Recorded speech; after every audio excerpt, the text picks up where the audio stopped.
Hello viewers, welcome to this session on algebraic structures. In this session, we will be talking about the basic concepts of what an algebraic structure is, what are the different types of algebraic structures, and in the subsequent lectures, we will be talking about the properties of groups and different operations on groups. So, let's begin. So, before we actually start algebraic structures, we have to start talking about sets, some predetermined or some fixed sets. So some of the most commonly used sets in mathematics are, let us say, n, that is the set of all the natural numbers, z, which is the set of all the integers, q, which is the set of all the rational numbers, r, which is the set of all the real numbers. See, these are the some specific sets. Say n is a set which starts from 1 and goes up to infinity. The z, the set of integers, it ranges from minus infinity to plus infinity including zeros, set of all the integers which does not contain any fractional value.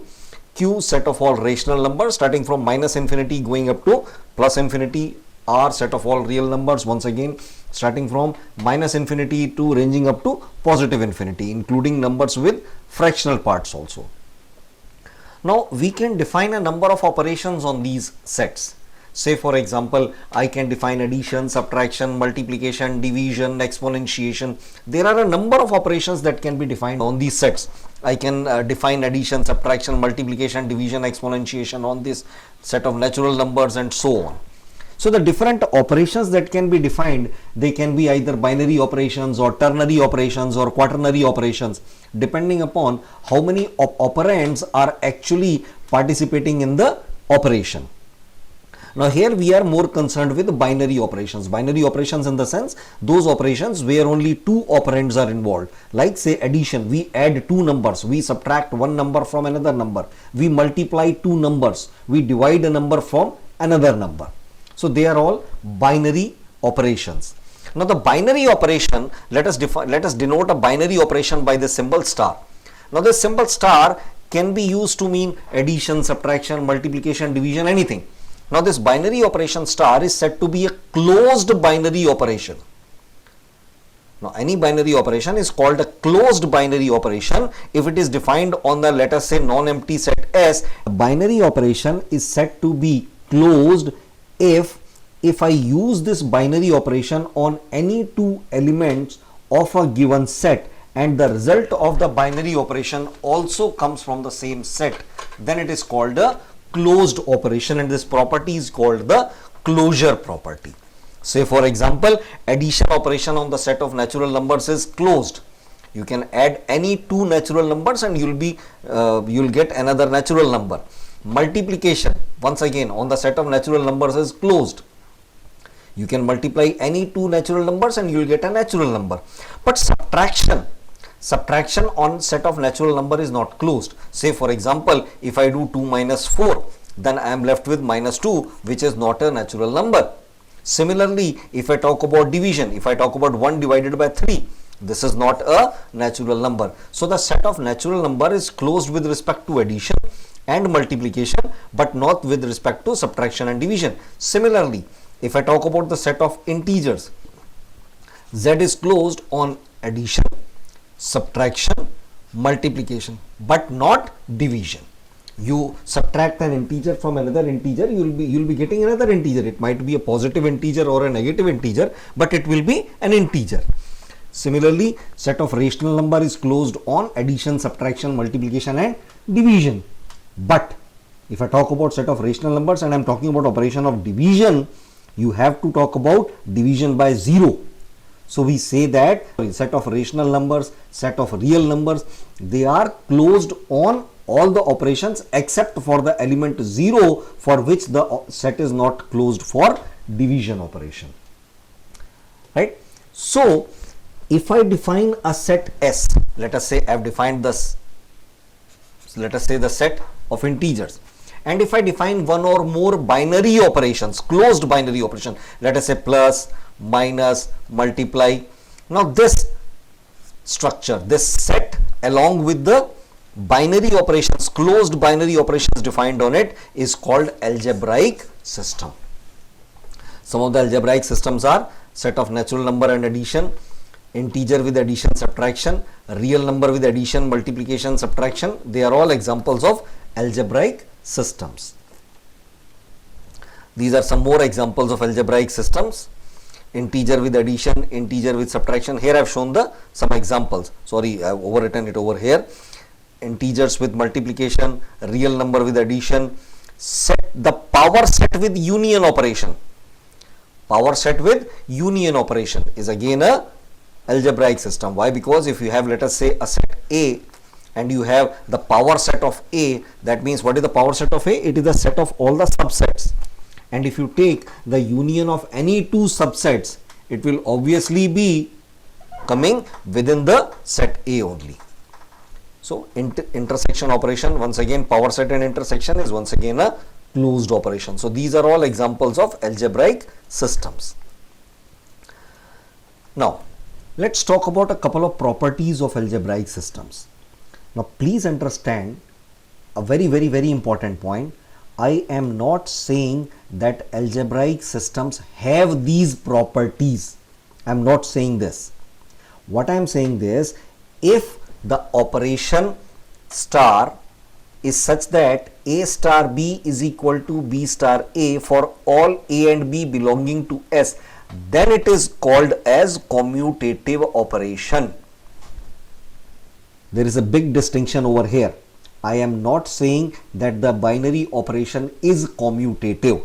I am saying if the binary operation has the property that A star B is equal to B star A, then the operation is said to be commutative. Let's take a simple example. If I take the set of integers and I take the operation subtraction. Now this subtraction operation is not commutative. 2 minus 4 is not equal to 4 minus 2. So I cannot say that this operation is commutative, whereas if I take z and plus, this operation is commutative. Why? Because 2 plus 4 is equal to 4 plus 2. So if the operation exhibits this property, then it is said to be commutative.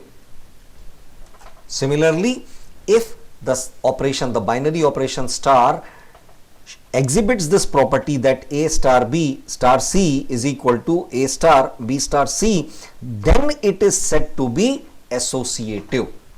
Then it is said to be associative, right? A very common method of exhibiting the properties like closure and commutativity or associativity is with the help of a operations table, also called as a composition table. Right? Here I have shown two simple examples of composition tables. Let us say I have the set of natural numbers and I have defined two operations on it. I have taken a small portion of the set of natural numbers over here. The same numbers will be taken as the column headers as well as the row headers. Now this operation is showing 1 plus 1, 1 plus 2, 1 plus 3, 1 plus 4, 1 plus 5, and here it is showing 2 plus 1, 2 plus 2, 2 plus 2, and so on. Similarly, this is the operations table for the multiplication. Now let us see how they are actually used. Let's take a simple example. Now here I have seen, let us say there are 4 elements in a set, let us say A1, A2, A3 and A4, and I have defined an operation star on it. This is an algebraic system, right? Now I want to check whether this operation is closed, whether this operation is commutative, whether this operation is associative. Now the operation star behaves as is given in this table. That means A1 star A1 is equal to A1, A1 star A2 is equal to A3, A1 star A3 is equal to A2, and so on and so forth. So let us check. Let us first check whether this operation is closed or not. Now how do we check for closure? We check all the entries within the table. Are the entries which are present within the table from this set only? See, the set comprises of 4 elements, A1, A2, A3 and A4. If you see, all the entries within this table are coming from these 4 values only. So the operation is closed. Now how do I check if the operation is commutative? Commutative, remember what commutative means? For it to be commutative, A1 star A2 should be equal to A2 star A1. Similarly, A1 star A3 should be equal to A3 star A1 and so on. So let us see over here, A1 star A2 is A3 and A2 star A1 is A4. See, A1 star A2 is equal to A3 and A2 star A1 is equal to A4, which are not equal, so it is not commutative.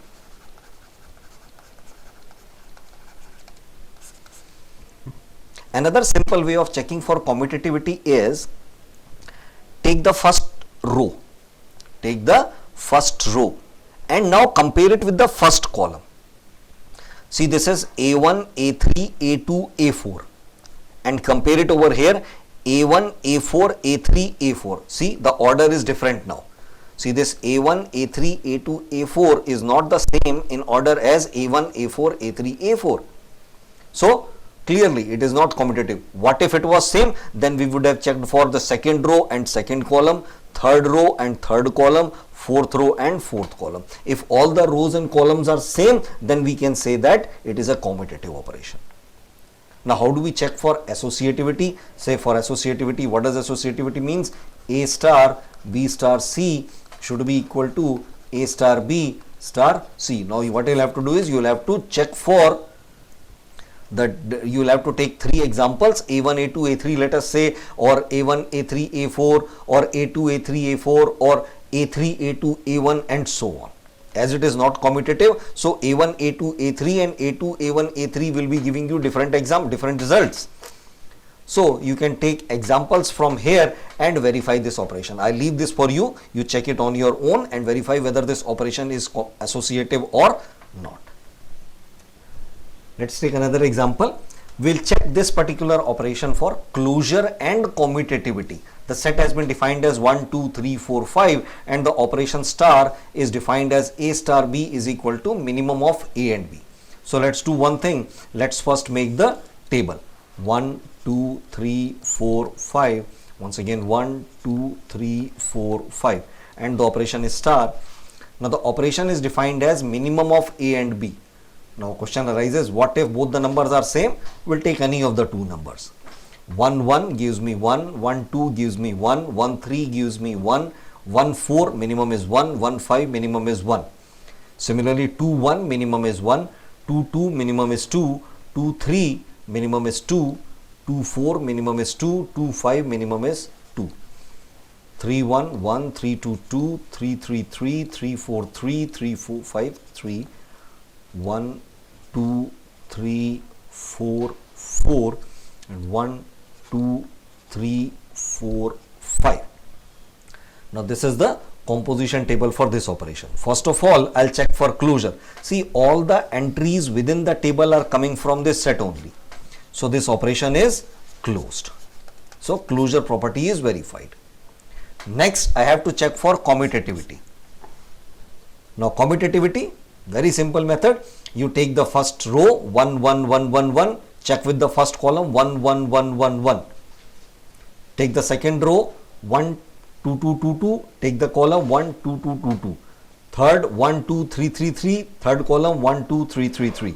Fourth row 1, 2, 3, 4, 4. Fourth column 1, 2, 3, 4, 4. Fifth row 1, 2, 3, 4, 5. Fifth column 1, 2, 3, 4, 5. As all the rows and all the columns are corresponding, so we can say that this is a commutative operation, right? And then if you want, you can check it for associativity also, right? You can take any numbers, let us say 1 star 2 star 3 and on the other hand it will be 1 star 2 star 3. So here 2 star 3 is minimum out of this, so this will be 1 star 2 and here this side it will be 1 star 3. So this side it will be 1, this side also it will be 1. You can check all these numbers, all the possible combinations. You will find that this operation is associative also. So this way we can verify the properties by using this operations table. Now, once again, if S is a non-empty set with an n-ary operation star defined on it. Now, see, it is not necessary that the operation that is defined should be a binary operation. It can be an n-ary operation. then the system S and star is called an algebraic system. Now algebraic system, as they actually star define a structure, we also call it an algebraic structure. These are some of the examples of algebraic structures, as I have already shown in the previous slides also. Set of integer with addition and multiplication, a real number with addition and multiplication, power set with union and intersection. This session we have talked about the algebraic structures and the basic properties to check for in an algebraic structure. The next session we will be talking about two specific algebraic structures, that are the semigroup and the monoid, and then we will move forward to groups. So till the next time, thank you.